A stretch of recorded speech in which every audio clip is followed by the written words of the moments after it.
Welcome back. In this episode, we're going to be taking a look at working designs on the Sega CD.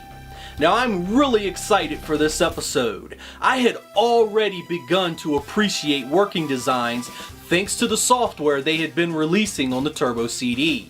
So when they started bringing out games on the Sega CD, I was so incredibly happy, and boy did I love the games that they brought out. Back in those days, they would bring games that other companies simply did not want to touch for an English release. If it hadn't been for working designs, there was a real possibility that we never would have saw English versions for these Sega CD games. And we're going to be taking a look at all 4 games that working designs would do.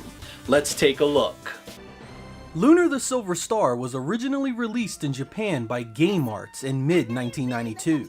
Its success and popularity led Working Designs to grab the North American rights to the project, bringing it out at the end of 1993. This was one of the first high-profile RPGs on the Sega CD, and wowed with its colorful cinemas and excellent soundtrack. Gameplay is tried and true JRPG progression, with random battles, overworld maps, towns, and equipment making up the bulk of the content. You begin the game as Alex, a young adventurer who sets forth to make a name for himself, and follow in the footsteps of his hero, the Dragon Master Dine.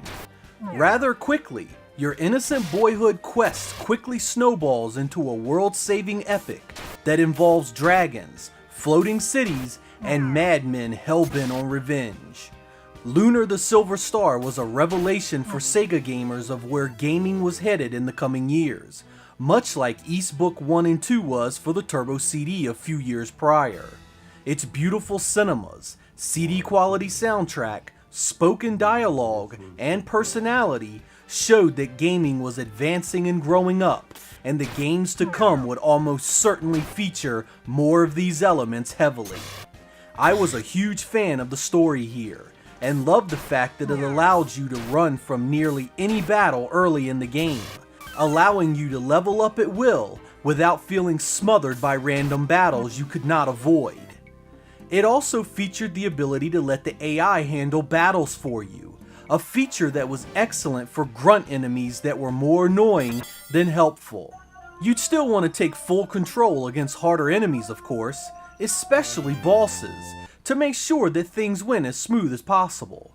Surprisingly, this one is not obscenely expensive, ranging from $50 to $100 depending on condition and completeness. It's still a very playable RPG today, and one of the Sega CD's most memorable games for me. If you're looking to transport back to those simple days of 16-bit role-playing games, the Silver Star is an excellent play that I highly recommend.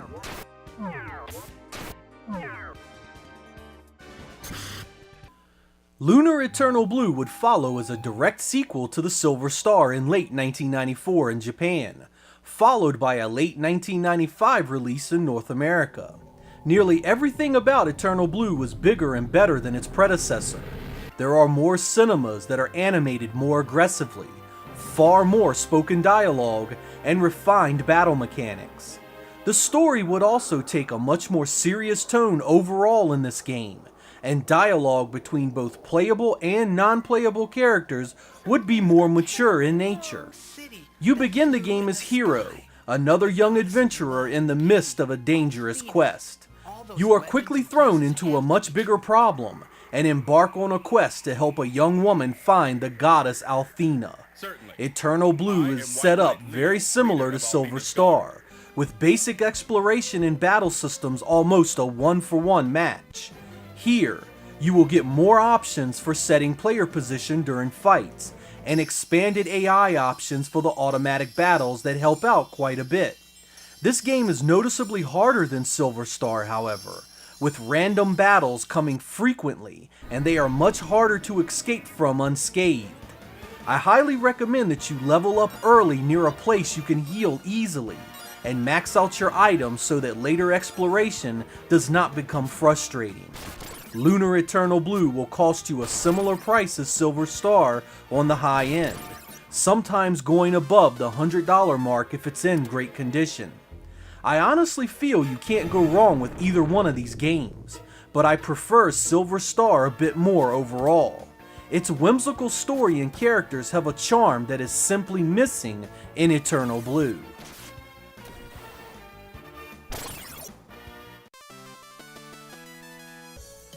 Popful Mail would see release in Japan thanks to Sims in early 1994, with Working Designs picking up the North American duties and releasing it in early 1995 for the Sega CD.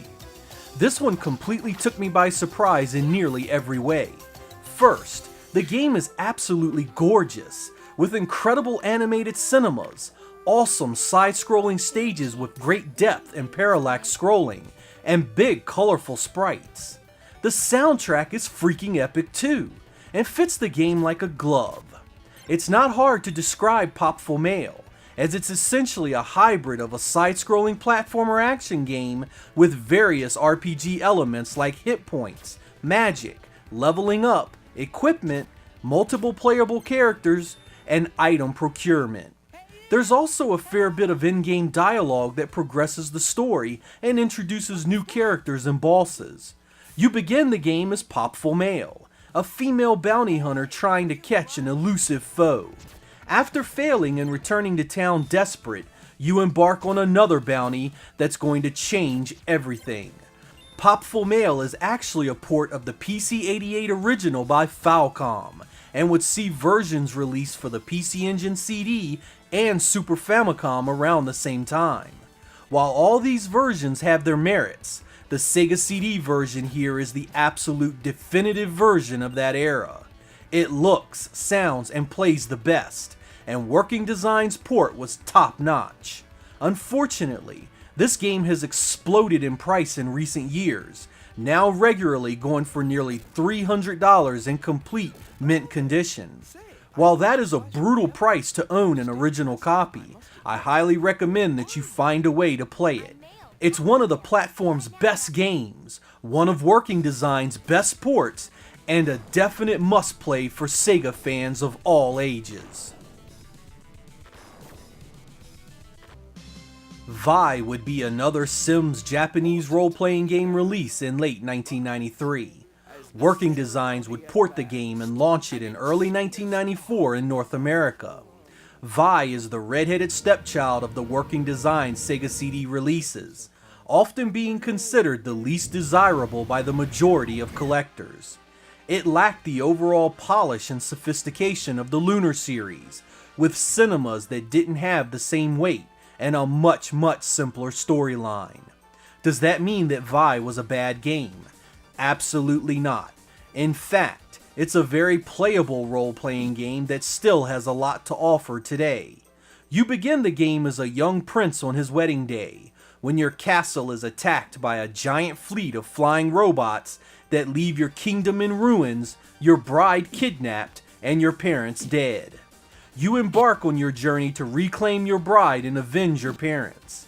Vi won't win any awards for graphics, and the story is loaded with cliches you've seen 1,000 times before, even back then. Its soundtrack is merely adequate as well. What Vi lacks in its story and presentation, it makes up for in its atmosphere and characters. Each personality is presented thoughtfully and with motivations that make sense. Dialogue is varied and give each character a viewpoint and a motivation worth reading. This is the main draw of Vi, as seeing these different characters reach their conclusion in the story becomes an incredible pull to the replayability.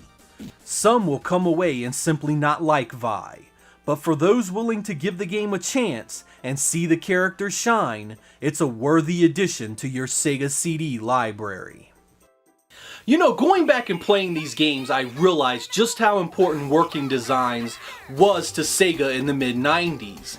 I mean, Sega was dropping the ball not making sure that these games were making it to their systems themselves. Working Designs would step up, pick out these great, fantastic titles, and made sure North American audiences had access to it. More important than that, can you imagine a Sega CD experience in the mid-90s without these games from Working Designs? Can you imagine a Sega Saturn experience without working designs? The truth of the matter is that working designs was an incredibly integral part to the Sega experience in the 90s. I don't know what the hell owning Sega machines would have looked like without the magic that working designs would do. I am Sega Lord X. I appreciate you guys watching. I'll catch you next time.